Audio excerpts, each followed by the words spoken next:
welcome to the CrackOn podcast, hosted by me, John Saunders. CrackOn! Hey guys, welcome to another edition of the CrackOn podcast, hosted by myself, John Saunders. And this week, episode 9, series 3, is with Laura Evans. She's the managing director and lead NLP trainer for Unleash Your Potential Limited. Has had a massive impact on my own life. NLP generally came into my life a couple of years ago, but I was lucky enough to become a practitioner, and I will become a master over time. So we're really, without further ado, great pleasure, an award-winning female entrepreneur, Laura Evans. Morning, Laura, how are you? I'm great, John. How are you? Yeah, I'm really well, thank you. I'm really well. I'm all good. I'm all the better now on with yourself. I've been really looking forward to this one. Oh, cool. No, I can't wait to share more about NLP with your listeners. Yeah, absolutely right. Let's get into the 2 questions then to start. I ask everyone that comes on. So what does CrackOn mean to you? Oh my goodness. I love the name of your podcast, by the way. I just think it's amazing, and I kind of wish I'd thought of it myself. But yeah, so CrackOn to me means drive. It means passion.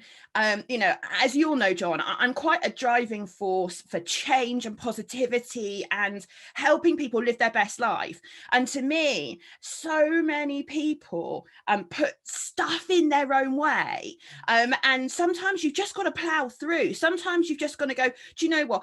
It's a little bit like that old phrase of feel the fear and do it anyway. It's like, just plow on through. Like, how many times in our life have we all felt the fear and still done it?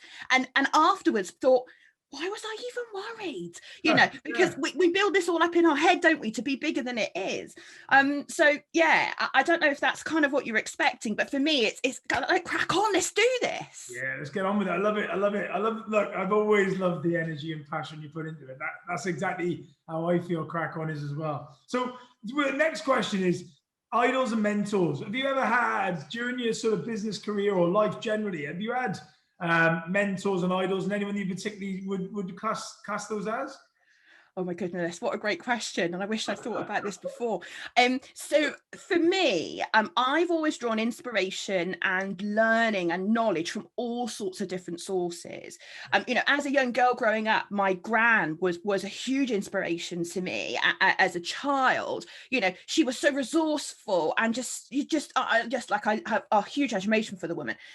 And she was someone I really looked up to. And then, if I fast forward through all my from my HR days, various different mentors helped me progress really quickly in my career. But I think if I more focus on what I do now as an NLP trainer and being involved in neuro-linguistic programming, my biggest mentor was Bruce.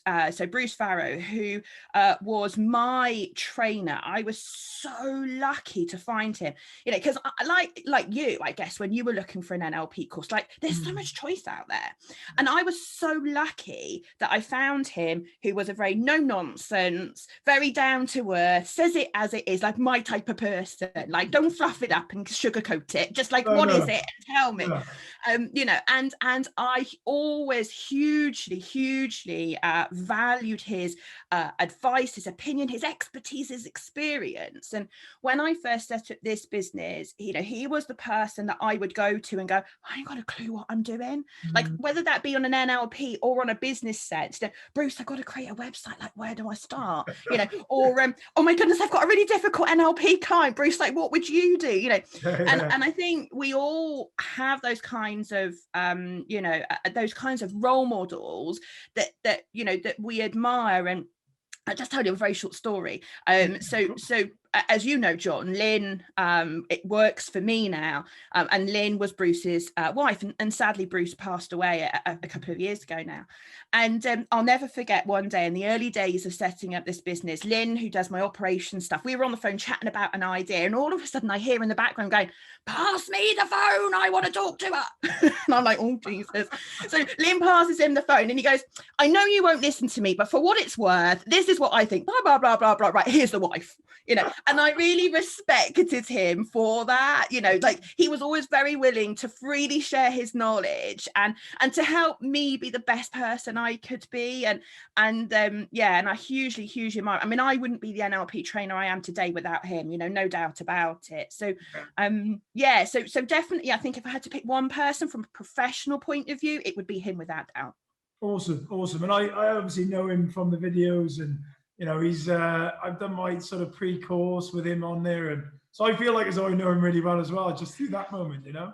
Yeah, it's funny because we used to talk about, I said, Bruce, do you realize that like so many people take you to bed at night? Like you've been in bed with men, women, all sorts of genders, you know, and he was like, the thought had crossed my mind. It's a bit freaky, really. But it was hilarious.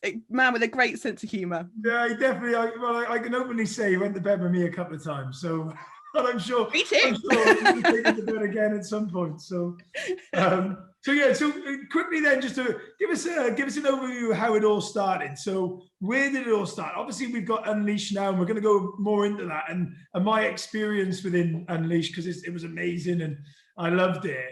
But where did it all start? From HR? How did you go from HR to where you are now, you know, and the business that you've got? So, well, the journey for me with NLP started in 2008. So a good few years ago now. And two things happened to me in quite a short period of time, whether you believe in luck, synchronicity, the universe, like whatever people believe in, but two things happened. One, I got an opportunity to go and see Tony Robbins, who I'm sure a number of your listeners will have heard of. Cheap ticket, went on my own, not really knowing what to expect. And it was an experience for anybody that's not been to UPW. It's everything that you think a big American rah-rah event is going to be. And I say that with lots of love in my heart because my sister-in-law was American. I cut the long story short, but basically I was in awe how one man can stand on a stage and how the dialogue in the breaks and lunchtime changed over 4 days, from people going, my life is rubbish, my finances are a mess, my relationship's falling apart, my health and fitness is awful. In 4 days, people are going, I'm taking responsibility, I'm going to do something about this, I've made a decision, I'm changing my job, and I was like, wow, like how does that happen? Googled him on the way home and found out who he was. Probably should have done that before I went. Found out that he started out this life in something called NLP, and I was like, what's that all about? I also had a personal experience with a colleague I worked with, who in a matter of weeks, I went away to do a management project, came back, she presented, and it was like a different person. Stood at the front of the room, confident, eloquent, the shakes had gone, the sweats had gone. And I looked at her and I was like, what's changed, And I said to her, I was like, what, I said, I don't know who you are and what you've done with the predecessor, but like, whatever it is you've had, I want it, She, well, you'll never believe I've been on a course, blah, blah, blah. And I was like, so what course? Well, you won't have heard of it, but it's this thing called NLP. And I'm like, and this NLP thing came careering towards me from two angles. I did what most people did, nothing at the time. Kind of curious, kind of interested, kept popping up, but nothing serious. And then I was working in HR for about 14 years, nearly 15 years. And I kind of fell out of love with it, if I'm honest. Like I went into HR because I wanted to help people. Soon realized that HR is not about helping people. It's about the commercials of the business. And don't get me wrong, for many years, I loved it. But I got frustrated by it. I got burnt out of it. It made me ill. And I had anxiety and depression, at that point in my life. Which we can go into if we want to, but to me I was like, I need something else, and then NLP found me, because here in Wales where we are, you get a £1,500 training grant if you get made redundant, and I was like, I know exactly what course I'm going to do, and book my practitioner course, and the benefit, like literally, I say this, and you'll have heard me say this on the course many times, it literally changed my life. And and I don't say that because I want people's attention. I don't, I'm not into that kind of stuff. Literally, I walked out of that course like me version 3.0. Like I felt lighter. I felt like I had more clarity. Like, you know, remembering that I was really ill at that point. Like my mental health was in a really bad way, you know, and I was on quite a lot of medication, and I tried all sorts, counselling, CBT, none of them worked for me. And in 7 days, I was like, blimey, I've been here 7 days and I feel lighter, more focused. You know, my friends were saying to me, oh my goodness, the old Laura's back, you know, and that made us all emotional. You know, and it's interesting you talk about, because there's a lot of people out there at the moment, you know, especially with where we're at from the pandemic point of view. A lot of people out there that are probably in the same place and experiencing those same emotions, you know. And the good thing is with what NLP has done, you know, necessary for me, but also what it sounds for yourself, is there's other options out there, and this is an option that not, you know, in the nicest way, not many people really know it or understand it, do they? You know, absolutely. Maybe could you just tell the audience what exactly NLP is? Oh, the number one question. The number one question. The number one question. I should have started with that one. I would have started with Not that. the slightest. No. I say number one question as in it, as you know, John. It's one of the things that there is no agreed upon definition. No. So everybody you talk to will have a different definition of what NLP is. So NLP stands for Neuro-Linguistic Programming. It was born out of America, grew up late 70s into the 80s. And NLP for me does a number of things. It is absolutely focused on personal professional development. So how can I be the best version of myself? How do I get out of my own way? You know, how do I change this mindset? Everything starts with mindset. And, you know, if we have this internal dialogue, I can't, I won't, it's too difficult, they'll judge me, I'll be cast out, you know, like no one on it, like all these things that we have in our head, that impacts how we behave, and it impacts the results we get in our outcomes in our life. And if we can change this mindset and change the way that we behave, change the way we communicate, be more influential, more motivational, a better leader, like whatever you want to be, better parent, that can only be a good thing. But it all starts with us. You know, like official definitions of NLP. I used to love Bruce's, and I use Bruce's definition a lot. NLP is an instruction manual for the mind, you know, and absolutely, you know, I'd had, like you, John, a very successful career up until I found NLP. But it didn't mean that there wasn't a little girl inside of me screaming to get out, that occasionally was terrified, that just like, I was like, oh my goodness, I can't do this. Like, what if I fail, you know? And all of this stuff. And what it did was gave me this manual to be able to go, do you know what? Those things that are not working for me, I can change them. Yes. And that's so empowering and so enlightening for all of us. You know, I mean, other definitions, things like NLP is about modeling excellence, you know, and we're always looking for people that are amazing at what they do and basically saying, can I have a slice of that? Like, how do you do what you do? And as you know, John, there's a specific method we use for that to make sure we get it right. But yeah, you know, like my life personally transformed, but so did my life professionally. You know, I mean, for years people used to say to me, Laura, you need to be more influential. And I was like, yeah, right. I mean, it was a joke, because I was running influencing courses, yet kept being told I needed to be more influential. And then I did NLP and I was like, oh, that's how you do it? Oh, well, that's easy, I can do that. You know, and I like the processy element of NLP and the linguistic element of it, you know, and yeah, literally, yeah, amazing toolkit. And you look like, you know, from someone who's come into your life over the last couple of years, it resonates that you look like as though you massively enjoy what you do. And actually being on the course myself and being an absolute advocate of the course, I can actually absolutely say that, you know, by far you're the best trainer I've ever had. And I've been involved in a lot of training programs in my time. And it literally stripped me down to bare bones. And I think when I spoke to my friend yesterday, I spoke to you off the camera, that I had a good meeting yesterday with a friend of mine. And he asked me, he sort of said, well, you know, how did NLP influence you?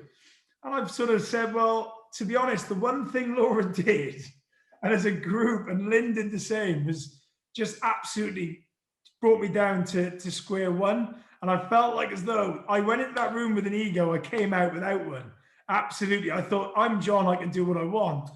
Walking in, I tell you what, when I came out, and the first day, and I remember this, Laura, that the first day I walked out of that room, I was like, oh my God, I cannot believe how exposed I am and how much I feel like as though I cannot do this. But by day 3 and day 4 and day 5, I tell you what, it changed me to the point of I walked out at the end of that course and think, wow, this has absolutely 100% changed me. I'm getting goosebumps as I talk to you about it. And that was the feeling that, you know, I can openly say that NLP has 100%, and the course and the journey has changed my life. And without a shadow of a doubt, you know, we spoke about values as well, and the values on the masters, and my values have totally changed. And that's why I've come out of the industry I'm in and going on a path I'm going on, you know, and I'm so thankful for you for that. It was an amazing process, and then, like I said, I can only be the biggest advocate I can be with it, because it's just amazing, truly amazing. Oh, thanks, John. No, that means a lot. And you know, as I've said, you know, and you've heard me say this before, you know, like, you know, I love what I do, and my passion, I think, is what hits people first about, you know, like, I genuinely believe in people, and I genuinely believe in what this toolkit can do for people. And, you know, and I would do this job and not get paid, you know, like, I mean, I have a mortgage to pay, and I want, like, my holidays, and I like a nice car, but, you know, I owe you some money. yeah, you do, yeah. Yeah, cough up, John, you owe me money. But you know, but like, that's how much I love it, and I feed off the transformation that, you know, students like yourself and all the others have in the training room. Like, I will never ever get tired of the sparkle that comes back in someone's eye, the realization that someone has that actually what they're, you know, that passion, that purpose that they think they have in life. You know, so many of us in our younger years, you know, want to follow our heart, want to follow and do the thing we know we're here on this planet to do, but that flame gets extinguished over time, you know, because people go, no, you can't do that. You know, no, well, really, I mean, you really thought about that? You know, it's like when I went self-employed, a bit like you know, people are like, oh, you're bonking mad, you're leaving a well-paid salary job, why would you do that? Because I want to help people, you know, because I want to live a life where I can say I have helped other people transform their lives. You know, as you know, John, one of my missions is I want to help transform the lives of 50,000 people while I'm on this planet, and I only can do that through people like you. You know, because if I train, let's just do round maths, but if I train, you know, 150 practitioners a year, and during their lifetime they go on to help just 10 people, through people like yourself, I'm able to help so many more people, you know, like the guy you were talking about, you know, before we started, you know, filming, you know, and that brings me so much joy. I cannot tell you, like, I honestly, like, I would do it without getting paid, you know, and I do want to be paid, but you get my drift, right? Yeah, of course I do. And you know, it's interesting, everything you just said is exactly the conversation I had yesterday with another friend of mine. Oh, right, okay, so what, you've left work? Yes, I have. What, you just handed your notice in? Yes, I did. Right, so what are you doing now? I'm doing what I want to do. Oh, right, okay, so what's that? Well, I'm doing some coaching. I'm coaching people in NLP. I'm coaching people to be better people. All right, okay, so what, you gave up X amount of £1,000 job to go and do that? I said, yes, I did. Oh, right, okay. I said, and you're doing that with a smile on your face, job? Yeah, I am, because I absolutely love it. And I'm the same as you, Laura, that when you find that, I say that why, because it is the why. And I firmly believe that. I'll give you a quite little story about, you know, when I was, look, you knew me from word go. I let you down so many times that, and we got to the point where I was so disappointed in myself to let myself down that Lynn sent me back, and she would have told you, obviously, I think, that I sent her the first draft of the first practitioner's exam. And she sent it back to me and said, if you put that in front of Laura, she will absolutely kick your ass. Right? I didn't know about that. I didn't know about that. She sent it back to me. And I owe Lynn so much, because she sent that back to me on the Friday and said, John, you got till Sunday to get this turned around, mate. Otherwise, you're not coming in, right? That's it.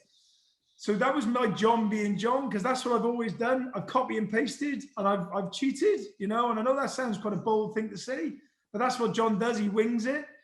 And actually, I knuckled down, got the 2 days under my belt, submitted it, and thankfully you passed it, which I was so chuffed that you'd done that. But the bit for me was that I had to come back. And I said to you as well that, we've recently moved back to Cardiff. And we've recently moved back because of the course. The course made me come back, right? I did the course. And then I thought, no, we've got to come back home now. And the family have got to come back, and we've got to make this new start back in the homeland. So that's what I'm saying by the impact, And I knew I had to drive home. I had an argument with my wife. You shouldn't go as 10 days as this. And I was like, no, I'm going, and I went and came and did it. And like I said, I suppose the rest is history now. We're sat here talking about it, but it has impacted me that much that that journey and that story is something that will stay with me all my life, So I'm curious, John. I know you're supposed to be interviewing me, but I'm curious. Go on. I'm up there. What was the pivotal moment for you on that practitioner course? Because obviously when you came on the course, you were managing big nightclubs and you were down on the South Coast, and it's like what was it? Can you remember, like, what was it in your head that made you flip and go, I don't want to do this anymore? Like, I want to do something else. Like, what was that moment? I remember when we were doing the three, putting the metaphors together. Yeah. And we were doing the reverse side of it, and we had to do it ourselves and talk it through. And there was a moment when, I know it sounds bizarre, but I did the third one, the very slow and hypnosis type sort of, and even I was falling asleep. I thought, one thing I can do, I can bloody do this, and I'm good at this, right? And at that point, I sat down and I got the tingles like I've got now, and I thought to myself, do you know what, bud? This is it for you. We're going on this journey, and this is how it's going to go. And it doesn't matter what happens from now. But so that was my pivotal moment. I remember looking over, and Kim had a little tear in her eye, and I thought to myself, do you know what? This is it for me. I can go on with this. And ever since then, though, I've put my daughter to sleep many a time, and planted positive anchors on people, and it's just like, what a beautiful thing to do. And my daughter, I will talk about my daughter a little bit, but she's having a couple of bits of problems with eating at the moment. She's only young; she's only 7 or 8, and me and my wife are talking about it. But I put an anchor on, and she's coming out of herself so much. It's brilliant. So like I said, life-changing. But that was my moment. Yeah. And I think, do you know what? I mean, we all have them, right? And I was the same on my prac course, and I sat there and I just looked at Bruce and I went, I want to do what you do. Like, I want the joy that you have. I can see the joy in your eyes, and I want that. That's how I want to earn a living, helping people. And I didn't realize that was the moment you realized. Yeah, no, I haven't shared that before, so that's beautiful to share. But what about yourself with Unleash, with launching that business? Was there a moment, reversing the question to you, was there a moment you thought, right, I am going on my own and this is how I'm going to do it? Yes, there's two moments. Right. So there was the moment on the practitioner course. So if I just backtrack slightly, remembering I was not in a great place mentally, I'd got quite high levels of anxiety and depression. I was taking a lot of medication, and I was struggling with life. I'd lost my father-in-law to lung cancer within a short period of time. I got married in 12 weeks from start to finish because we wanted him at the wedding. I had a cancer scare myself. I had a lot going on in my life at that point. And I sat there on that course and looked at Bruce and went, I can do that. Like, I would love to do that. And I had two voices in my head. One was my gran, who said, one day, my love, you'll have your own business. And I never really paid any attention to it. And the other voice in my head was a regional director I worked with. And I said to him one day, if you could give me any job on the planet, what would it be? And he went, you on your feet talking about something you're passionate about. Like, Laura, you can't buy that stuff, And I had that moment where I was like, I did it. And I literally went up to Bruce and I handed him my credit card and I said, I want it all. And he looked at me and he went, all of it? And I want to do what you do. So I never forget that moment. And that was when I first decided to set up Unleash Your Potential. That was it. That was the moment when I decided, and nothing was going to stop me. Let me talk about CrackOn, right? That was it. The decision was made, and every ounce of my being went into making that happen, and nothing was going to stop me. I'm, as you'll know, John, when I get on my high horse and I get going, like, nothing stops trust me. And that's what I'm like, people say, Laura, where do you get your energy and motivation from? It's because it's my passion, So there was that moment. Yeah. The other moment was when I was in business and I was talking to a project director in a corridor one day. One of those very insignificant conversations, never meant to mean anything, but it becomes so profound. Yeah. And I said to him, I don't know if I'm brave enough to finally make the jump from HR. Like, I'd got the business set up, I was doing coaching, I had a part-time business. Like, was I ready to fully commit to this? And he said, Laura, there's 2 bits of advice I've got for you. 1, no, there'll never be a right time. No, there'll always be a reason not to do something. So there'll never be a right time. So if you're waiting for it, it'll never come. And I was like, right, okay. And secondly, squirrel away 6 months worth of survival money. And when you've done that, jump. And I promise you, your parachute will open much faster than you ever realized. And in 6 months, if it doesn't work, go back to doing what you were doing before. Yeah. And it was literally that, a little bit more, but that was literally in a corridor, and he walked off, and I was left there going, there's never a right time. Yeah. Like, I just need to do this. And literally the day after, I went into the managing director and said, I'm going, and we were in the middle of selling a business and it wasn't ideal for them, but I just went, I'm sorry, I've got to do this for me. Yeah. And I'm doing it. So to be honest, there were those 2 times. That was lovely. And do you know what, yesterday, I had a couple of moments yesterday, but yesterday I walked out of having that conversation with a friend of mine, and as I walked out, my ex boss was there. Just as he walked past me, and bizarrely, he could be anywhere. He's a national, so the fact that he was on the street when I walked out, and he said, "How's things going, John?" I said, "Oh, do you know what, mate? Fantastic." He said, "Oh, what bar are you opening then?" I said, "No, mate, I'm not opening a bar. You still don't get it, do you?"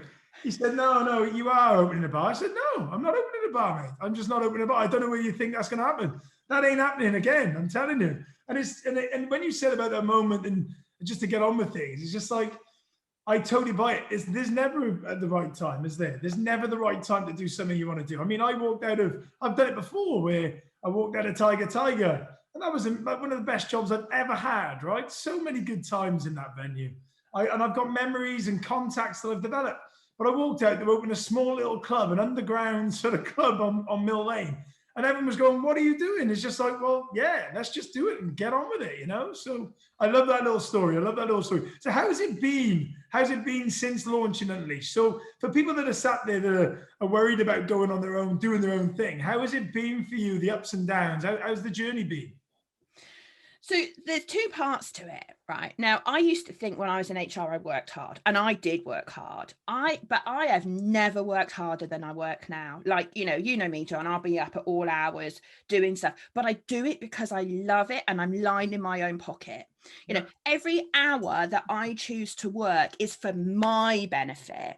It's to help my community. It's to help the people that I want to help, not because some senior director in an organization or CEO says, you need to coach that person, or you need to save me, X thousands on my cost line. You need to make some people redundant. We need to cost save. I'm not doing it because anybody else tells me. There is something so empowering about paddling your own boat. Now, don't get me wrong. You should get a good education. You should go and get some good business skills. You should get a mentor. You should learn from other people's mistakes so you don't make them yourself. Like, there's a whole plethora of caveats to what I'm saying. But I've never worked so hard, but I absolutely love every minute I say. Like last night, I was sat here working on a new ebook, and I was here until 1 o'clock in the morning, but I loved it. And at the end, I was like, oh my goodness, I've got a new ebook. I can't wait to share it with everybody. So I think if you're going to set up a business, do it in something you're passionate about, because your passion will drive your energy, and where energy goes, focus goes, and energy flows, and all those famous sayings, and I think that's really important. But I'm not going to lie to people. It's hard work. Like running your own business has its peaks and has its troughs, and you have to love say again. They don't see the downs, they only see the ups. So if I was sat there looking at your LinkedIn accounts and your Facebook, and all I'd ever see is a real positive aura, which is right. But what people don't see is those downsides and the struggles and the pains and the not enough cash to do this. And, so how has that all been? Yeah. So use the pandemic as an example, that's killed a lot of businesses, Yeah. and I'm very lucky that throughout the pandemic, we ran at about 60% of sales. So we did really well, when other NLP businesses were shutting down and not running, I kept going, and my passion and my drive meant I couldn't sit here and just watch my business fall over. I had to do something about it. So I think, some of the key skills that I think have taken me through this. I mean, over here, you'll just see there was can't get my finger right. Anyway, there is my 2020 award for Pivot Entrepreneur of the Year for Wales. I was like, whoa, I'm so glad to have got that with Great British Entrepreneur. And that was because of the way I pivoted my business, because of the way that I got resourceful. Like in NLP, if we put it in that context, I got resourceful. I didn't take no for an answer. I found a way, and I was flexible in the way that I did things, and I tried and tested until I found something that worked. During the pandemic, we took £10,000 in online courses, and granted, I had the courses recorded, but I'd never really promoted them. But in a matter of, I think it was 5 weeks, maybe 6 weeks, I'd tarted them up, I'd got them on a platform, I'd got them all organized, and then in the preceding 12 months made 10 grand, and that helped keep the doors open. And so I think there's some of the key skills of successful small entrepreneurs. And I think, everybody would do well, even if you're an employee, they're key attributes.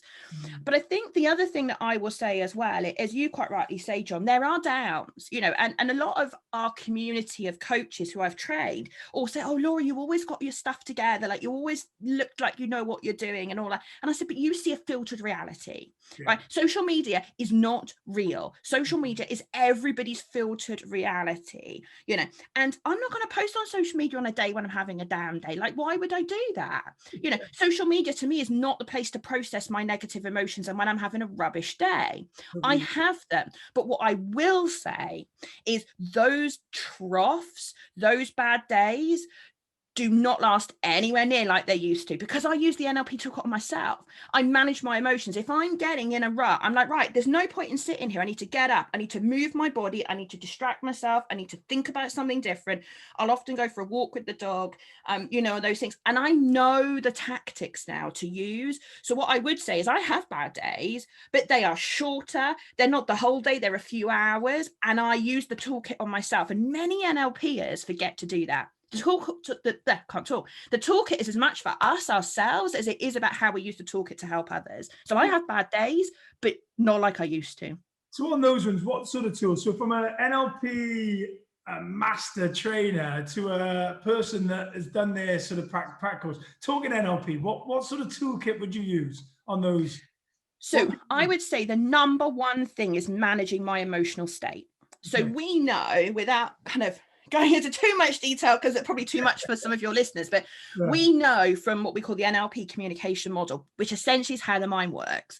We know that what we think affects how we feel and affects our physiology. And what we do with our body. And it's those three things that impact our behavior and therefore our outcomes and our results. Right? So I know there are three main areas. There are a lot more, but let's just stick with three main areas. So if I'm in an unresourceful state, so that might be frustration, boredom, apathy, can't be bothered, frustration, irritation, and the list goes on. They're all unresourceful states. When I'm in an unresourceful state, that will negatively impact my outcome in that moment, in that hour, in that day.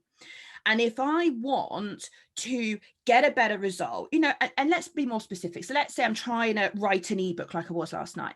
If I'm sat here feeling all lethargic and irritated and frustrated, it's going to take me 10 times longer to get it done. So I'm better off getting up, walking away, sorting out my emotional state, go and have a laugh, like YouTube, go and watch a funny video on YouTube, like break your state, go outside. I'm a great fan of mindful walking. So when I'm in a bit of stress mode, I'll go outside and I'll make myself hear those birds. I'll make myself look up and notice the color of the sky. Like I notice the ground underneath my feet. Like I actually make myself think about something different. So I change my thinking. I change how I feel.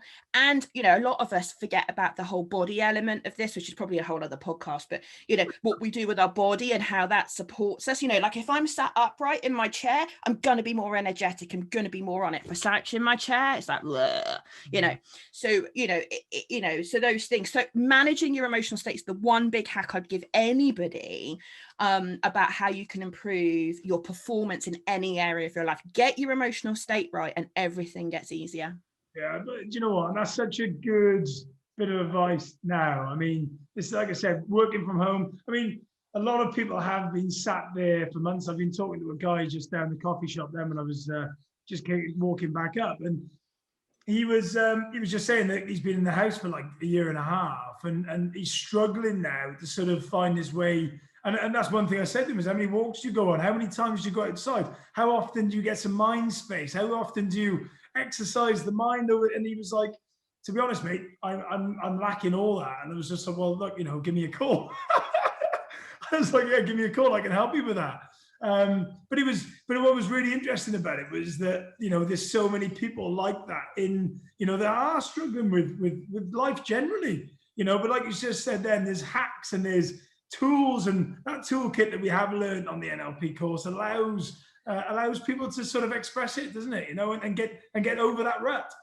Yeah. And I think there's we're about to see a lot of people, coming back out, if we call it that, back into normal life, who have, for them, the pandemic has had a lot of trauma. They may have, at one end of the scale, lost someone close to them and all of the awful stuff. Like my mum's in a care home and I wasn't allowed to see her, and, and all of those things. And she had COVID, like there's trauma that we have all experienced in one way, shape or form, through to the, if you remember back to March of last year, where we all panicked. Am I going to die? Like, how bad is this thing? They've locked me up in my house. I mean, like 2 years ago, if we'd said they're going to lock us up in our houses, we'd have gone, yeah, right, whatever, But, we get locked up in our house in literally like a 24-hour period. We were all told, get home, stay home, and don't go out. Like that's exactly. And that's in NLP, what we would call that is a significant emotional event. So it's an event that has got significant levels of emotion. It doesn't take a rocket scientist to work that one out. But we all have had significant. Yeah, exactly. Like we're all good on that one. So we've all had significant emotional events, and some of those has been negative, and so our values will have been jolted. Our beliefs about ourselves and others will have changed. We'll be much more apprehensive. Now, I was talking to a lady the other day who's now got hand washing OCD tendencies because of the pattern she's running over and over and over again, and has done for the last 18 months. So there's going to be a lot of people out there that need help from people like you and me to get back to some kind of normal. So I think if people are listening to your podcast and they're thinking, oh my goodness, that's me, I thought I was on my own. Honestly, you really aren't. We're all still processing and will do for quite some time. There's research around trauma.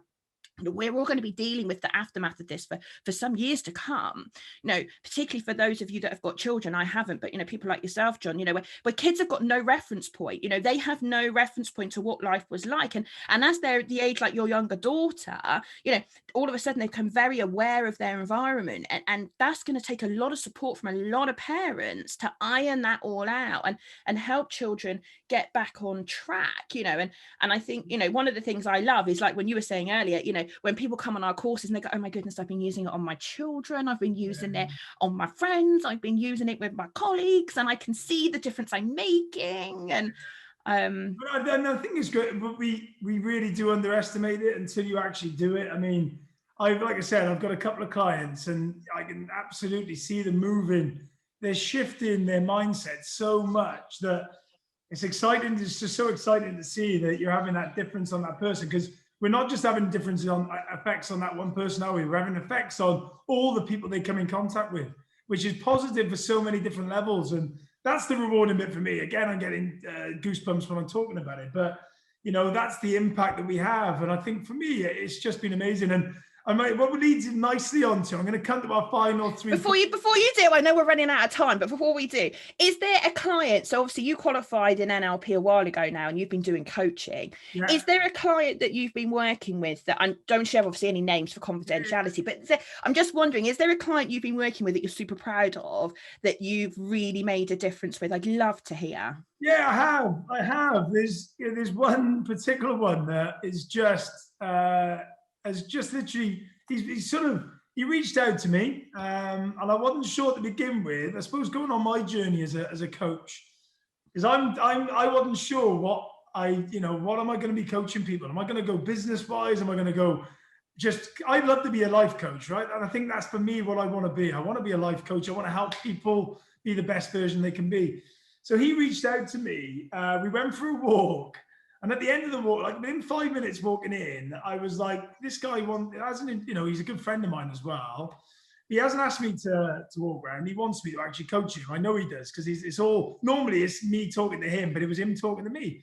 So anyway, I've been coaching him now for 4 weeks, 5 weeks, and the journey and the distance he's come in that 5 weeks to when we walked around that one time has been unbelievable, to be honest. He's probably from a number front. He was a 3 here, and he's probably about a 7 or an 8 here now, where he's running, he's jogging, he's got mind, his mind's in a much better place. So I'm excited to see where it can go. And I've thoroughly enjoyed the journey so far with him. So yeah, that would be my main one at the moment, actually. That would be my standout one. And I'm like I said, I'm really enjoying it though. It's such an enjoyable process. I love it. I never get bored of hearing people's stories. I just love it. No, it's great. And actually, that's what I was going to come to, because we're going to come to the final 3 questions. But if anybody, I know it's a plug now for me, but anyone that's interested now in the NLP, because I know yourself and Nish, and I'm part of the, I'm part of the family. And I was going to say about the community as well. The community is immense, right? I've thoroughly enjoyed being part of the community, and I reach out to Liz, I reach out to all of them are now friends, and it's brilliant. I love the community you've built. But if anyone does want to get in touch, come through me, and if they message me, I'll refer them on to yourself, Laura, and then I'll just be that. I'll make sure that I facilitate any inquiries through, because as you said, my personal journey on NLP hasn't finished by a long stretch, but I would love to other people to feel like I do, So I'll definitely refer them through, but they just need to come through to me.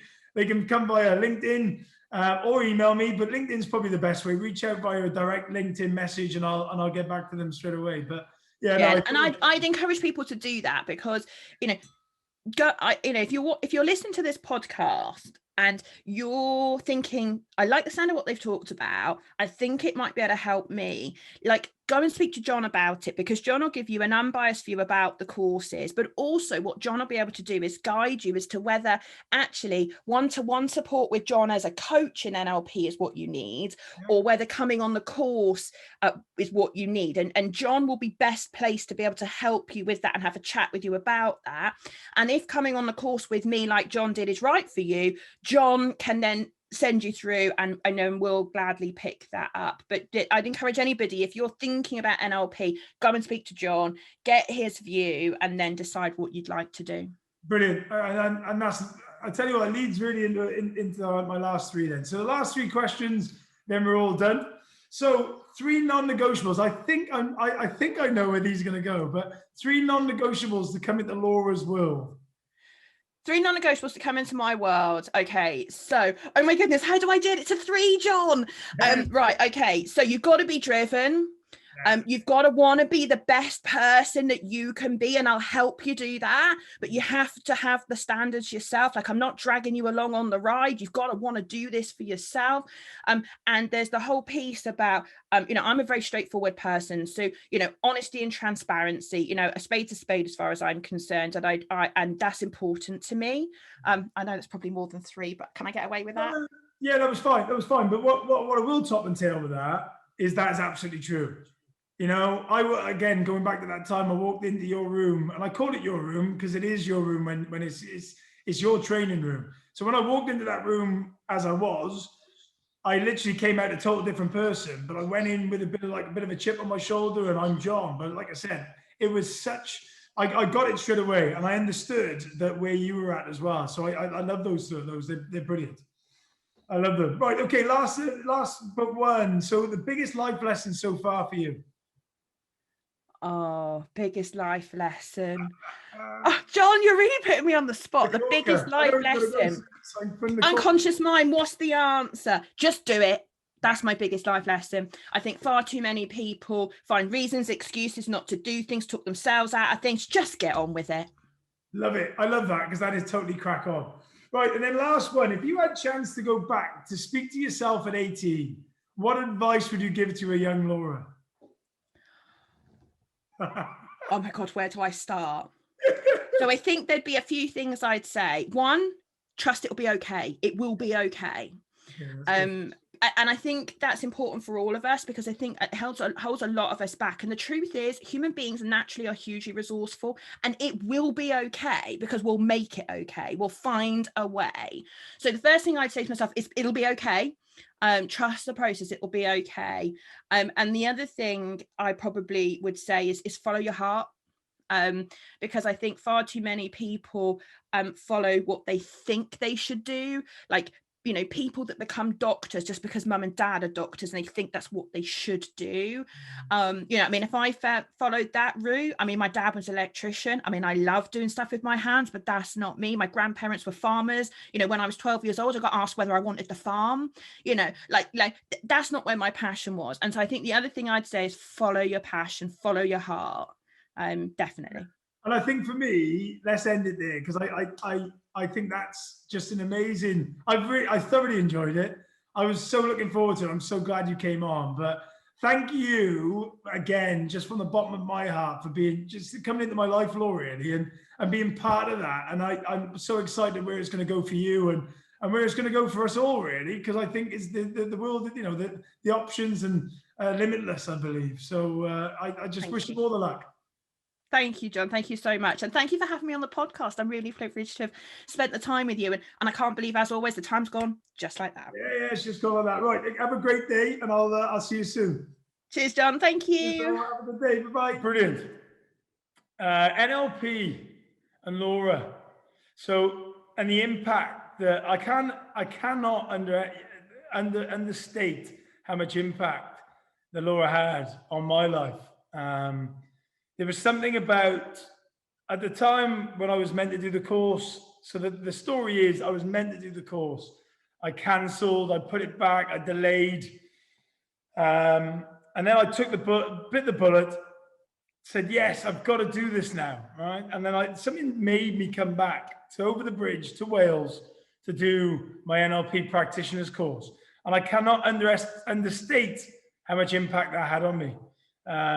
It had a roll-on effect. We all moved back to Wales then, and there was a lot to do with that time I came back over the bridge. The NLP has just impacted me, and like I said, if anyone gets a chance to put it into your life, do it, because it is groundbreaking, mind-changing, life-changing. And I don't say that very often about many things, but this did change my life.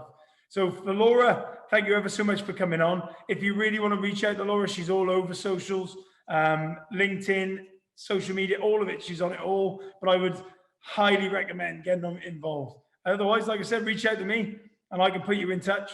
But anyway, have a great day and enjoy the rest of your week. Crack on.